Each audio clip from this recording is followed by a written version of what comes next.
Welcome to the Gearwire.com Crosstalk podcast for Monday, October 16th. I'm your host, Mike Payne, and as always, I'm joined by Dan Augusto. Yo. This week, we've got a special edition. We're going to be taking a look at some videos that we shot at AES in San Francisco about a week ago, and we've got a very special guest with us, actually two of them. We've got Gearwire's Joe Wallace. Hello. And Gearwire's Rob Warmowski. Hey, everybody. So this week, we're going to take a look at some of the videos that our team captured out there, and we've got the editorial team of Joe and Rob with us to dissect those. This week, first of all, we'll be taking a look at AEA's Ribbon Pre, next the Aphex Master 230 voice processor, the Bag-End E-Trap, Frontier Designs AlphaTrack, which is no stranger to Gearwire, and last, a new bundle from Waves, who are steadily making their rounds to the periodic table. This year, they've announced the Waves Mercury Bundle. I'm personally holding out for plutonium, but Mercury sounds cool. I like Einsteinium. Einsteinium? That's my favorite. There you go. Arsenic. I'm waiting for the arsenic bundle. So some quick reminders before we get started. If you guys have got love, hate, suggestions, ideas, anything you want to share with us, send us an email at crosstalk@gearwire.com, and our lovely editor, Kyle, will put that right here on the screen so you can see that. It's pretty cool. So you can send us an email there, and also if you want to get a hold of us, you can reach us at the Gearwire Forums, which are now live at forums.gearwire.com. /crosstalk. Perfect. And last bit of an update, which we talked about before, but if you haven't signed up, do so now, the Gearwire newsletter, and you can see that in the upper right-hand corner of every page on the Gearwire.com website. So first up, we've got the AEA Ribbon Pre. Let's take a look at that video. All right. Let's check it out. Ribbon Pre is a one-of-a-kind. It was designed to only be used for ribbon, moving coil, or tube mics that neither want nor need phantom power. It's a direct coupled circuit. It's JFET, designed by Fred Fursell. Faster than hell. It goes out to 300 kilohertz. Because it's a JFET, it doesn't have any problems with RF, so you can have that sort of speed, which allows you to do 192 kilohertz recording if you want to and actually preserve the waveforms. It is DC coupled on the inputs. We don't need any of that extra plumbing that you use, the blocking capacitors and such, for a condenser mic. And as a result, it's very good in the bass, very much like the AEA Ribbon mics, which we tuned down to 16.5 hertz, so they actually have subwoofer bass. And they have some Zener diodes in it to protect it from accidental, phantom power. Phantom power, of course, was that new invention that disappears, is not there at all if the cables are in great shape. And if you have a bad cable and you put phantom power on a ribbon mic, it tries to be a subwoofer, and they're not good subwoofers, although we all know there are just fine ribbon tweeters. I think it's cool that they got a pre-design for ribbons. Goes all the way up to 300K. That's ridiculous. That's if you're recording for dogs. Right. yes. Well, I mean, can the mics even pick that sort of stuff up? I'm not sure. It'd be tough to test, that's for sure. I mean, their test bench is telling them that, and it's making its way to their pitch. But the kind of engineering that goes on with ribbon mics is I find fascinating, because we get different stories depending on what vendor, depending on what goal they're trying to reach. For example, just ask 3 different vendors what the story is with phantom power, and you will get 3 different answers. Yeah, we spoke to Royer too as well, which is also they were basically saying the same thing, but they made the first ribbon mic that allowed you to actually use phantom power and it wouldn't damage the mic, I believe. I think that's true. We also saw all kinds of other attempts at sort of dealing with that problem. If I remember correctly, it was SPL that had an 8-channel pre. No, it wasn't SPL. I'm sorry. They had silver. Oh gosh, I'm forgetting the name of the brand. Was it Grace? Yeah, it was Grace, the tall fella, Tom Grace. That was it. Sorry, it was Grace. There was a Grace preamp with a specific switch, specifically for the purpose of phantom power application and filtering for when you actually had a ribbon on board. I think in fact it was actually labeled ribbon. Yeah, I remember that too. It was 3 different impedance settings. Right. One was like lower impedance, middle impedance, and then ribbon. It wasn't filtering. You're right. It was impedances. Yeah. But I think there definitely is some sort of frequency response curve difference. So you could, in essence, call it a filter. But I think the main electrical difference was in impedance matching or something like that. But it's pretty cool seeing preamp makers actually cater towards ribbon mics since they're making such a comeback. And it's definitely nice to see them sort of jumping on the bandwagon. I'm really into the ribbon sound. I love the sound of ribbons for a lot of different applications. They hear like how the ears do, I think. They don't hype the high end like a condenser mic, and they are not as slow like a dynamic mic is because, dynamic mics have a more massive diaphragm. They have to move a magnet within a coil. Right. Condensers are, they're much lighter, so they're able to have the same sort of response of the ear, but certain resonances, and because of the shape, you just get sort of a higher end thing. And ribbons are actually usually much lighter than condensers, so you get less of a lot of times when you're talking to a condenser, when you stop talking, some high frequency resonances still are sticking around. And I think ribbons, because they're so less massive than any other kind of mics, they pretty much get rid of that. They stop moving right away instead of continue moving. And it's great to see Ribbon Pre just specially designed for it. I just learned something. And I learned something on every Gearwire cast, but thanks, Dan. Yeah, no problem. What I like is that the price is now you can get the ribbon mic and the Pre, and you only have to eat ramen for 2 weeks now instead of 4 or 5 or whatever Or you the rest of your life. But what if you really like ramen?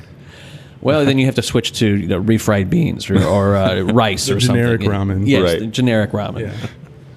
I like to stick with the Maruchan myself. Yeah. I want to hear what it sounds like. Have anybody got any sound samples out there of what it sounds like when a ribbon mic acts as a subwoofer? That'd be weird. I want to hear that. It probably is just a quick pop. It's probably just like A quick Dead. pop followed by a desperate phone call. Yes. And the scream, a muffled scream of an Yeah. engineer from a controller. and the little man inside the microphone dying. That's Yeah. Cool. All right. Any other comments about that? Not really. One thing about this is it's the one downside I think is because it's set for that one purpose, and I'm wondering if one thing that wasn't answered in the video was if other types of mics would work with this. I'm sure it would work fine, but what types of problems, or if any, would be introduced if you were to plug a dynamic or a condenser microphone Right. into this? I guess you'd probably have to have a separate phantom power source if you're using a condenser, so that's another thing that would come up. Do we have contact information for? Yes, we do. We have. We should ask. We should ask and find out. Yeah, we'll check that out. We'll put it up on the forum. Perfect. Sweet. All right. So next up, we've got Aphex's Master 230 voice processor. Got some video from that, and let's take a look. Francisco, I'm here with Marvin Caesar, president of Aphex Audio, and we're here to talk about one of the new rack units that Aphex has rolled out, and this is the Aphex Model 230, the Master Voice Processor. the Master Voice Processor, aimed squarely at as many users as it can be aimed at, of course. But Marvin was just talking about the specific application for broadcasters and podcasters in particular, who may be working with medium quality microphone components and signal paths. Take it away. One of the biggest problems for podcasters is the playback media is very restricted. Smaller computer speakers, everything gets bitrate reduced. So you have a lot of artifacts that are present and actually get generated through the whole system. And what the Master Voice channel does, it actually packages the audio in a way that the destruction that is caused by the delivery system is actually minimized. And the result is a much more intelligible, much bigger sounding, much more natural sounding voice. So what people have noticed is that they achieve that quality without having to work the microphone very closely. And another handsome devil from Gearwire doing the interview. Oh, that's sweet. We're all handsome devils here. Right. With the exception of Britain. Yeah, he's Right. Oh God. He's not here to defend himself, so we can just kick him. While he's down. Exactly. So what do you guys think of the 230? Caesar, the president of Aphex, who we spoke with there, is obviously very proud of that unit. I would say that what we're seeing there is a kind of compilation or combination of a few features that he's probably that Aphex has been handling in the past with other units, sort of putting them under one roof or in one rack space, and calling it a solution for podcasting. And it's really true that a lot of podcasts take place in a lot of new media. It takes place in really what you would call catch as catch can environment. You don't. There's a lot of factors that, in the physical space that aren't favorable to doing the actual job. I don't know what that's like at all. I've never experienced that. I can't think of a single example where this applies. Right. But let's just take off-axis work on micro. Let's just take somebody without any training in microphone technique. Exactly. This unit is Caesar is convinced, and I'll tell you, I'm a little bit out on a limb here, having not heard any samples, and so this is another type of thing that I would like to contact them with. He has offered to send us a demo unit, so we will have one about that. here. Sweet. Hopefully. Maybe that'll make this room sound a little better. Yeah. Well, this is exactly what I'm after. The claim is that it's going to make a much richer vocal take out of practically anything you throw at it, and of course, this is what practically all broadcasters want and podcasters want for sure too. Yeah. Yeah. One thing I was interested in asking Caesar about was the actual components inside of it, and it turns out, there's nothing exactly new. Mm-hmm. It's just a series of things basically set up to do a certain job on vocals. And from my understanding, it's a 2 or 3 stage dynamic processor with a very complex gate. Supposedly supposed to be very, very silent and hard to tell when it's switching on and off. Of course, a level writing compressor, so sort of a slower attack, faster release, lower ratio compressor, and then like a brick wall limiter type thing. And then also a filter section that helps, along with the dynamic end, helps for the off-axis type stuff. Okay. Now, what I like about this is beyond podcasting, it's got the big bottom feature. So when you want to do that, I've smoked 12 packs of cigarettes and now I'm doing a movie trailer. You can really pump up that cheesy FM overmodulation and just kick it in the bottom because it's called Big Bottom. Big Bottom. Yeah. Nice. But so you've got other options besides podcasting. You can do some sort of MP3 demo if you want to do a demo reel online or something like that, and you still got you've got a lot of bottom end on that. He was saying a lot of pro broadcast people were using it. And he does mention some names in the video, so check out the that video. 230 specifically, or the Big Bottom? 230. Okay, nice. Well, that's exciting. Next up, we've got the Bag End E-Trap, and this is a pretty unique product, and we're going to check out that video. All right, we're here at AES 2006 in San Francisco, and we are here at the booth of Bag End. Bag End is a well-known loudspeaker designer and manufacturer, famous throughout the world, of course, probably most famous for their bass amplifiers. And I'm here with Henry Hine, who is, of course, the founding partner and chief designer of Bag End. How you doing, Henry? Great. Bag End has rolled out for AES a new device called the E-Trap, and the reason the E-Trap is cool is because there's been such an explosion in home studios and the creation of recording spaces out of physical spaces that really weren't designed necessarily for handling audio. And so one of the things that Bag End decided to do was to build a tunable bass trap. That is an actual device that you place in a physical location, and it actually attenuates troublesome bass frequencies, the kind of frequencies that will color the way that you hear your mix, and will color the way sound goes into your recording and back out of your recording. So Henry, tell us a little bit about the E-Trap. Well, the E-Trap is a tunable bass trap. It adds damping to an acoustical space, so it damps the resonance of an acoustical space. Usually the problem exists in small and medium rooms, like a typical control room or a project studio. It's not necessarily limited to a control room. You could use it inside a recording space too, in a studio that had a resonance problem. And it's very expensive to build passive bass traps. It takes space. This thing is tunable down to 20 hertz, and a passive one would be very large. You need a lot of, basically a closet size or larger. Because the wave itself is big. Correct. A 20 hertz wave is actually physically large. You need a physically large absorber to absorb that low of a frequency. Yeah. So how many frequencies can the E-Trap handle? 2. We provide 2 channels for 2 different modes.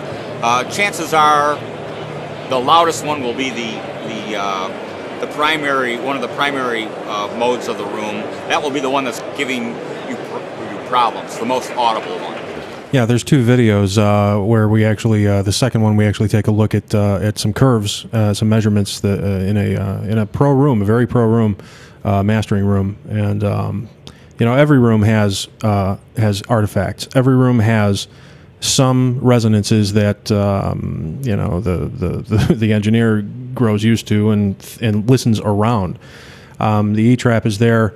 Really, I think it's really exciting that it's there to sort of address the fact that even the very best rooms have these resonances, and therefore the rooms that aren't the best rooms, i.e. your bedroom, i.e. your buddy's basement, etc., are going to have these resonances, and there is a acoustical solution that you can actually place in the physical space to first find where these resonances are, and then attenuate them, get rid of them by a good 2, 3, 4 dB. And anything except for an active system, any passive system, as Henry was saying, is going to be huge, and you just don't have room for that sort of stuff. So definitely, I had not heard of an active bass trap ever. I've never heard of this technology. This is pretty wild. When I heard about it, I was like, oh, that makes sense. Mm-hmm.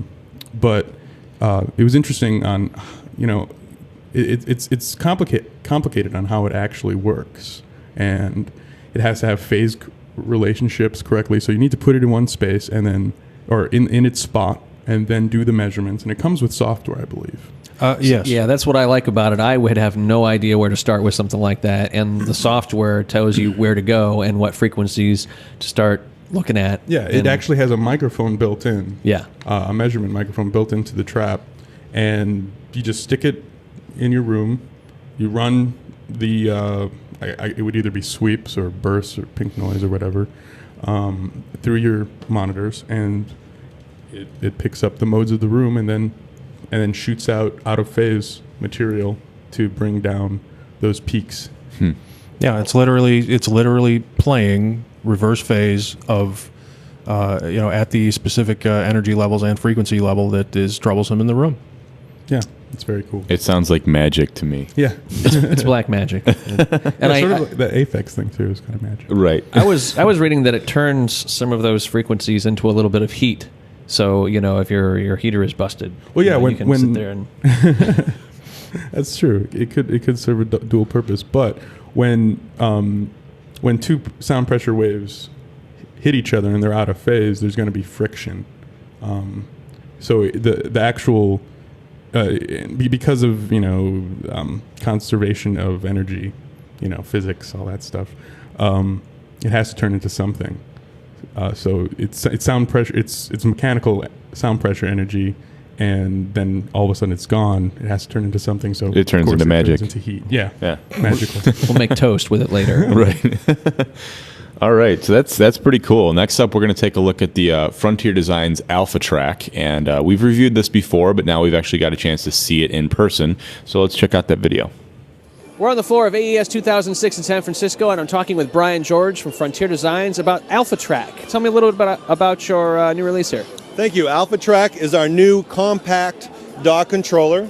It's designed to complement your existing mouse and keyboard. We're not trying to replace a desktop full of gear. We're really trying to enhance your environment and let you get the most out of the correct set of controls for doing mixing and editing. It's inexpensive. It's USB powered. No separate wall wart required. You can plug a foot switch on the back of it. Just to give you a quick rundown, it's equipped with high-resolution 10-bit 100mm motorized fader, 3 touch-sensitive encoders, all linked to the LCD display on the top.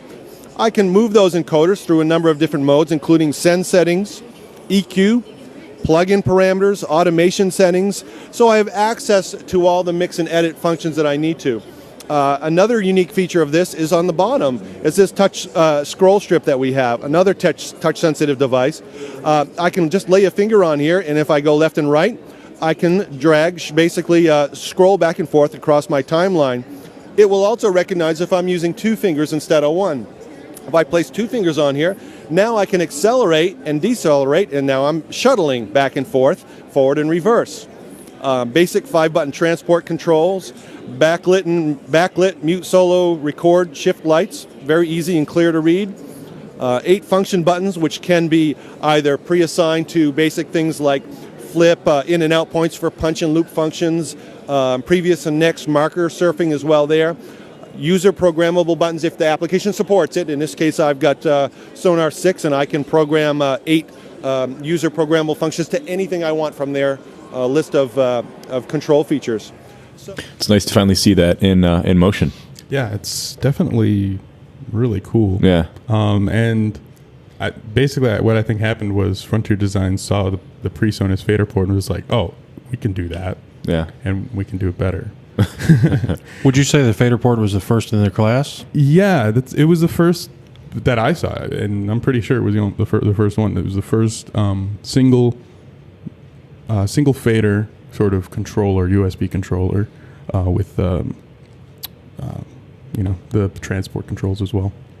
For me, that fader is everything. I mean, okay, you got the 22 knobs and the this, that, and the other thing, the EQ and the pan and the sends, but being able to actually physically ride that sucker, I like that. I mean, I just hate using the mouse and, whatever. The fader is it for me. And USB power is nice too, but that's a side. Yeah, it adds something organic to the mix. Exactly. I wouldn't mind having one of these with 2 faders on it. I think that'd be pretty cool. You could do, real-time crossfades, things like that. But it's for the $200 these things are going for. Yeah. And these will be out in January, I believe. So, basically the only thing that it has all the things that the PreSonus has, plus the touch screen. So it's extra, but it'll be the same price. So I think it's got to beat out. The only thing that the PreSonus has over it is that it's been out for a little while already. I haven't used the PreSonus and I haven't used this either, so I'm curious. When you're setting up, when you're mapping a control to some property in a DAW, is that through MIDI control or is there a driver MIDI. there? Okay, it is MIDI. It's all MIDI, and there's already presets that these DAWs have used, like Sonar, Cubase, I believe, all use the Mackie control surface type of thing, and Pro Tools uses some other type, but all of these things are, like, I think the companies just buy licenses to them, and so they already have pre-mapped stuff, and they work really well. The transport, which is the wireless control, doesn't have a fader on it, but does have like a jog wheel, and it's very similar, and it's wireless. Basically things like this, you just hook up and they're ready to go. And I haven't heard any problems about the PreSonus one, but I would just have to assume that since the fader port is going to have basically the same setup, it's going to use the Mackie control UI, and I can't see any problems happening. I'm just going to use my mouse. You were so excited about the fader port though when it came out. Was I? Yeah. Was I honestly? You're like, I'm going to get one, definitely. Well, we can open up the MP3. I think we might have to. Whoops. I don't know. I just don't see. I'm gonna have to watch the old podcast and hear my comment on that because I mean, for those of us who already have a control surface, you know, the only thing I would see myself getting this for is if I had another studio set up somewhere, like a smaller MIDI setup, like in my apartment or something. I could see it being useful, you know, also not just for the fader port, but for the transport. But a lot of folks already have a control surface, and a lot of folks have also bought the wireless, the transport. So if you have a control surface and the transport, they're definitely not needed. But you know, for a new studio setup, for someone who already has that, or for someone who's just starting out, I think this is a really, really, really great product. Both of these are great products. I just think the transport has that the touch ribbon, which I think is kind of big. I think when I was excited, I thought it was wireless, and then throughout the conversation we discovered it wasn't. For me, you know, having one in my booth, you know, would be pretty nice. Yeah, I mean, you could still wire it up. Yeah, that's true. I could. Yeah, but definitely having the transport, I would say get a transport. Yeah, for you, for what you're doing, because how many times are you going to be doing automation from your booth? All the time. you can still control volume and pan and stuff on the transport, but you need to use a jog wheel. Okay, that would work for me. Yeah, so get one of those, man. Okay. For me, the only thing that really matters for me when it comes to transport is the ability to just do that takeover from wherever I happen to be sitting at the moment, crouched over the guitar or huddled over the keyboard. You know, it should be wireless. It should just I don't see why this isn't wireless. I hate running back into the control room, hitting stop, backing up, and then hitting record again, then having to run into my booth. You couldn't interrupt your session more. No. What I was thinking about doing before this technology, before like the transport came out, was just buying a cat and training it to hit record on my commands. Great. Of course, you notice easier to teach a monkey to do that. That's true. You notice he's got it on his laptop though, and I think that's really. I mean, you're not really going to do control room thing. I mean, but if you're portable, if you're on the road, if you're editing some live show that you just bootlegged. Wait, did I say that? I'm sorry. Or editing some sort of audio for video in a hotel room. Exactly. Staying up until 3 o'clock in the morning with a great big bottle of soda. Yeah. Yeah. For that, that's another thing. Definitely. Portability. Portable studio. Portability. That's a good point. And still being able to have a fader. See, I could take my cat with me, but anyway, moving along. Next, we're going to take a look at the Waves. What's that? Bronchium, selenium. Yeah, the cesium. The lead bundle. Lead bundle. Gearwire.com is on the floor of AES 2006, and I'm standing here with Scott Simon from Waves. How are you? All right, how you doing? Good. Now, Mercury is this massive treasure chest bundle. Enormous. 91 stellar processors thrown into one fantastic package of Waves plugs. And there are 3 new vintage plugs that you're rolling out for this as well. What are those? That's right. We've got the new VEQ3 up top here, which is a 3-band EQ based off classic 60s and 70s hardware EQ, as well as the V-Comp. It's a compressor based off of a analog console, giving you that nice, gritty, fantastic, punchy analog sound that's very indicative of the 60s and 70s rock music. Now, this is almost overwhelming for a musician. There are so many tools. Well, where would you start? Well, there's always a tool for every type of process out there. You've got things like linear phase EQ, which is also part of the Mercury Bundle, great for surgical precision type processing for mastering. You've also got like the new stuff, like the VEQ, which is great for musical examples, snare, drums, vocals, anything that you need to inject some nice analog life into, giving you that nice overtones and the harmonics present in hardware. We also have the SSL bundle as well, which is, if you're looking for the SSL sound, that's what you get, and no questions asked. You're going to get that great punch and great liveliness to your processing.